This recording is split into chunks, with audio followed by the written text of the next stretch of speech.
महाराष्ट्र सरकार ज्या पद्धतीचे निर्णय घेत आहे ते निर्णय खऱ्या अर्थाने या महाराष्ट्रातील जनतेसाठी, कामगारासाठी आणि शेतकऱ्यासाठी खऱ्या अर्थाने ही मरण यातना भोगणारे हे निर्णय आहेत। बरं, हे महाराष्ट्र सरकार निर्णय का घेत आहे, कुणासाठी घेत आहे, कशासाठी घेत आहे याचा काय फारसा विचार करायची आपल्याला गरज नाही। आपल्या मालकासाठी ही प्रामाणिकपणे काम करत आहेत। उद्योगपती मालकासाठी चाकरी चांगल्या पद्धतीची करत आहेत। नमस्कार, जय महाराष्ट्र। मी महेश हजारे, संस्थापक अध्यक्ष रोकठोक प्रहार कामगार संघटना। 3 सप्टेंबर 2025 रोजी आता कामगारांच्या बाबतीमध्ये असाच हुकुमशाही निर्णय या महाराष्ट्र सरकारने घेतलेला आहे। म्हणजे 8 घंट्याचं काम 12 घंट्यावरती कशासाठी करायचं, तर आमच्या मालकाला आता तोटा होत आहे। जास्तीचे कामगार आमच्या मालकाला आता जड होत चाललेले आहेत, त्यांना जास्त पैसा लागत आहे, कारण आम्हाला पण निधी यायचा आहे, त्याच्यासाठी आम्हाला कामगार कमी करावं लागतील असा आमच्या मालकाचा आदेश आहे। म्हणून आम्ही आता 8 घंट्याचं काम जे आहे ते 12 घंट्यावर नेत आहोत। म्हणजे आम्ही मालकासाठी कुठंतरी आता काहीतरी करायला लागलो हे मालकाला दाखवण्यासाठी हा चाललेला पहिला प्रयत्न यांनी या ठिकाणी केलेला आहे। म्हणजे राज्य मंत्रिमंडळाने या ठिकाणी निर्णय घेतला आणि निर्णय घेतल्याच्या नंतर म्हणजे हे जे 12 घंट्याचं काम आहे हे पूर्णपणे त्या कारखान्याला, कंपनीवाल्याला आणि त्यांच्या मालकाला पूर्णपणे 100% पूरक आहे आणि कामगारांना पूर्णपणे रस्त्यावर आणणारा हे नियम आहे। परंतु आम्हाला त्याचे फायदे कशा पद्धतीने सांगितले जातात की बाबांनो तुम्हाला ओव्हरटाईम मिळेल, तुम्हाला अधिकचा पैसा मिळेल। बरं, आम्ही हा कायदा कशासाठी आणतोय म्हणतो हे महाराष्ट्र सरकार, हे आपले कामगार मंत्री, तर याच्यामुळे गुंतवणूकदार आकर्षित होतील आणि आपल्या महाराष्ट्रामध्ये गुंतवणूक करतील। याच्यामुळे कामगारांचा फायदा होईल, याच्यामुळे रोजगार वाढेल। अरे कामगार मंत्री आहे ना बाबा, देशभराचा कुठेतरी विचार जर केला तर प्रत्येक देशामध्ये कामगारांचे तास कमी केले जात आहेत, दिवस कमी केले जात आहेत आणि इथं मात्र कामगारांचं दिवस वाढवले जातात, तास वाढवले जातात आणि मालकाला खुश केलं जात आहे।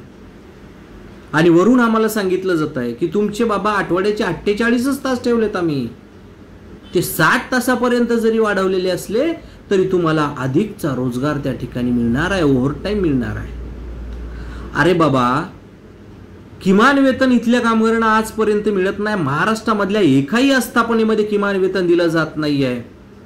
त्या कुठल्याही कंत्राटदारावर आजपर्यंत कारवाई झालेली नाही आहे। ज्या आस्थापनेमध्ये सरकारी यंत्रणा ज्या कंत्राटदारांना पाठीशी घालून त्या ठिकाणी टक्केवारी खाते, त्या यंत्रणेवर सुद्धा सरकारनं असेल किंवा कोणी असेल आजपर्यंत कारवाई केली नाहीये।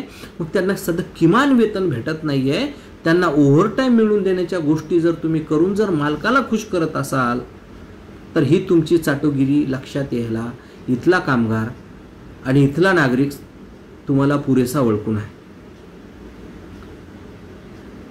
आता मागे 5 ते 6 महिन्यापूर्वी मार्च महिन्यामध्ये याच कामगार मंत्र्यानं आकाश पुणकर यांनी एक मसुदा तयार केला होता वेतनवाढीचा आणि त्या मसुद्यामध्ये असं सांगितलं होतं की ह्या कामगारांचं इथपर्यंत आम्ही वेतनवाढ करतो आणि 2 महिने आम्ही याला वेळ देतो, सूचना आणि हरकती आम्ही मागवत आहोत। जशा आमच्याकडे 2 महिन्यात सूचना आणि हरकती आल्या तर त्याचं रूपांतर आम्ही कायद्यात करू आणि जो दरवाढ आहे ती दरवाढ त्या ठिकाणी लागू होईल। परंतु त्या 6 महिन्यामध्ये तुम्ही तो मसुदा कुठं चुलीत घातला तुमची तुम्हाला माहित आहे। सूचना किती, हरकती किती आल्या नाही आल्या तो सगळा बाजूला राहिला आणि हो 12 घंट्याचा जो काही तुम्ही खेळ आणून कामगारांच्या उरावर बसवलेला आहे ते तुमच्या उरावर नक्कीच बसणार आहे। पण वेतनवाढीचा कायदा आहे त्याविषयी बोलणार नाही, समान काम समान वेतन अजिबात बोलणार नाही। आजही समान काम समान वेतन मिळत नाही, आजही किमान वेतन मिळत नाही। बरं, वेतनवाढीचा कायदा सांगतो की प्रत्येक 5 वर्षाला तुम्हाला वेतनवाढ करायची। आज 10 वर्ष झालं या कंत्राटी कामगाराचं वेतनवाढ झालेलं नाहीये।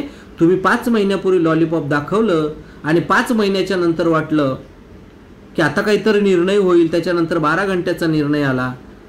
म्हणजे कुठंतरी तुम्ही संभ्रम अवस्थेत म्हणणार नाहीये, परंतु तुम्ही गुलामीमध्ये आहात। तुम्हाला कुठून तरी वरून आदेश येतो आणि त्या आदेशाचं पालन करता आणि तुम्हाला सांगितलं म्हणजे तुम्ही स्वतः नौकर नाही, नौकराचे नौकर आहात। तुम्ही मालकापर्यंत तर पोहोचायचाच विषय नाही, तुम्ही नौकराचे नौकर आहात।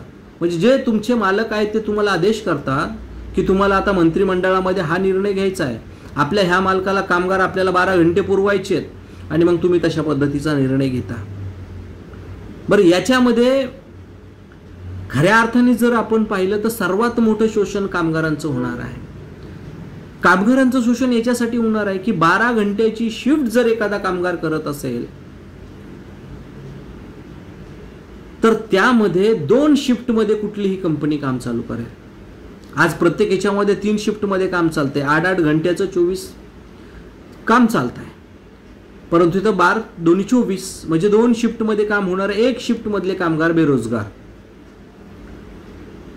म्हणजे त्या कंपनीला जेव्हा गरज असेल तेव्हा हे कामगार 12 घंटे त्या ठिकाणी काम करून घेणार, कारण आता तुम्ही तशा पद्धतीचं संरक्षण दिलेलं आहे. ओव्हर टाइम देण्याचा विषयच नाही, ते ठरवलेलं किमान वेतन सुद्धा आजपर्यंत मिळत नाही आणि आताही मिळणार नाही. परंतु कामगारांचं शोषण मात्र याच्यामध्ये निश्चितपणे होणार आहे. आज स्वतःच्या स्वार्थासाठी, सत्तेमध्ये टिकण्यासाठी आम्हाला किती गुलामी करावी लागेल तेवढी गुलामी हे महाराष्ट्र सरकार या उद्योगपतींचं करत आहे. आणि ह्या गुलामीमधनं उद्या या महाराष्ट्राला गुलामीत ढकलण्याचा हा जो काही प्रयत्न आहे तो प्रयत्न या दिशेनं चालू आहे. आणि उद्या जर याला विरोध करायचं झालं तर विशेष जनसुरक्षा कायदा त्यांनी आणलेलाच आहे. त्यामुळे तुम्ही विरोध करायला जाल तर तुम्ही नक्षलवादाला खतपाणी घालताय म्हणून तुम्हालाही आतमध्ये टाकलं जाईल. आणि कामगारांना 12च काय, उद्या त्याच्यापेक्षाही जास्त जर त्यांना फुकटामध्ये काम करून घ्यायची वेळ आली तर हे मालकासाठी तोही पण GR काढायला आणि तोही का आदेश आणि कायदा बनवायला मागं पुढं पाहणार नाहीत.